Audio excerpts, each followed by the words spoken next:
सध्या राज्यामध्ये एक वाद चांगलाच गाजतोय। हा वाद आहे दोन निंबाळकरांमधला, निंबाळकर घराण्यामधला, फलटणमधला।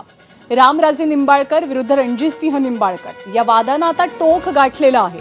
याची सुरुवात झाली फलटणमधल्या डॉक्टराच्या आत्महत्येच्या प्रकरणावरनं आणि हे दोनही निंबाळकर एक प्रकारे आमने सामने आले आहेत। रामराजे निंबाळकरांनी रणजितसिंह निंबाळकरांना यांना आता एक प्रकारे इशाराच दिलाय।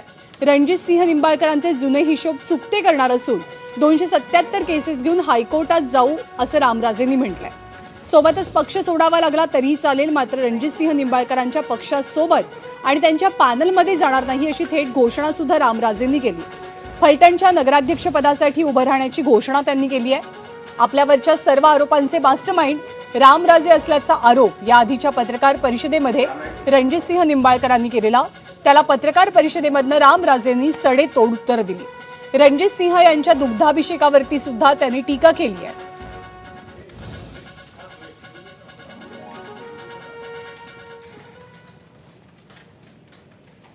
माझी तर इच्छा झाली की मी सुरुवाती नगराध्यक्ष होतो, आता माझ्या आयुष्याचा शेवटी मीच नगराध्यक्षाला उभा राहतो।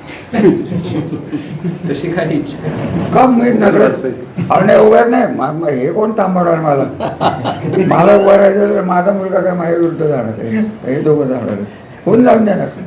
पहिल्यांदा कोण होतो मी, मग शेवटी माझा नगराध्यक्ष म्हणजे काय बिघडलं काय ते उभा करताय कोणाला? अहो मीच उभा राहायचं म्हणतोय, तुम्ही आता आमच्यात का भांडण?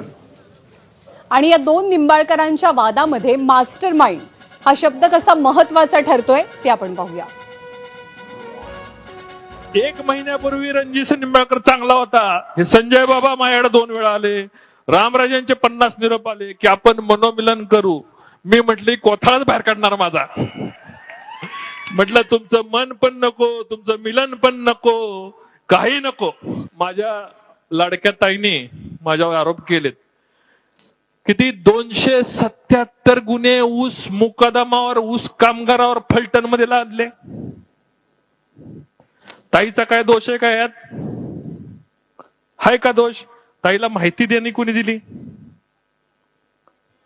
मास्टर माइंडने माहिती दिली, तर ताईंनी आपलं जसं येईल तसं वाजवायला चालू केलं। ज्या हॉटेलमध्ये हत्या झाली त्याचाही मास्टरमाइंड मीच होतो का? कशी झाली, काय झाली, हे पोलिसांना या जिल्ह्याची सवय बसलेली आहे की पोलिसांना डायरेक्शन जातात, हे काही एक व्यक्तीकडनं जातात आणि मग ते सगळं होतं। हे जिल्ह्यातल्या व्यक्ती आहेत। माझं म्हणणं नाही की राज्यातले व्यक्ती कोण पोलिसांना इथं डायरेक्शन देत। तो मास्टरमाइंड मी आहे का? सगळ्याचा मास्टरमाइंड मी आहे। माझ्यावर त्यांनी 1-2-250 कोटीची डिफेमेशनची केस लावावी, पुरावे द्यावेत।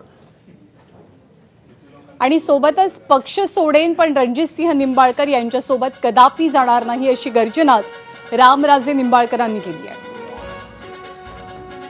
त्याही परिस्थितीत पार्टी जरी सोडायला लागली तरी चालेल, परंतु या बाबाच्या पॅनेलमध्ये आम्ही जाणार नाही। ती सोडून या तालुक्यात बीजेपीचं असेल त्यांच्याबरोबर आम्ही युती करू। ह्यांची जी बीजेपी आहे, हे बीजेपीच्या विचाराला फक्त फलटण तालुक्याला बदनाम केलेलं नाही। बीजेपीचा जो मूळ ढाचा आहे हा सनातन धर्माचा आहे। सनातन धर्माचा यांनी अपमान केलेला आहे याच्या वागणुकीने, आणि हे बीजेपीने RSS ठरवतील, माझा काही विषय नाही। दुधाचा अभिषेक केला, हा इव्हेंट नाही तर काय? दूध कोणाला घालतात? माझ्या माहितीने शंकराच्या पिंडीवर घालतात, देवाला घालतात, हे देव आहेत का? स्वतःला जर देव समजत असतील तर फलटण नगरपालिकेचं पाणी तरी घेऊ नका, तेवढं तरी वाचल, तिथं दूधच घाला, गुठेच्या फॅक्टरीतनं दूध घ्या। जे कारस्थानं रचून सर्वसामान्य माणसाला हैराण करून सोडलंय त्याला मी शेवटपर्यंत विरोध करणार आहे।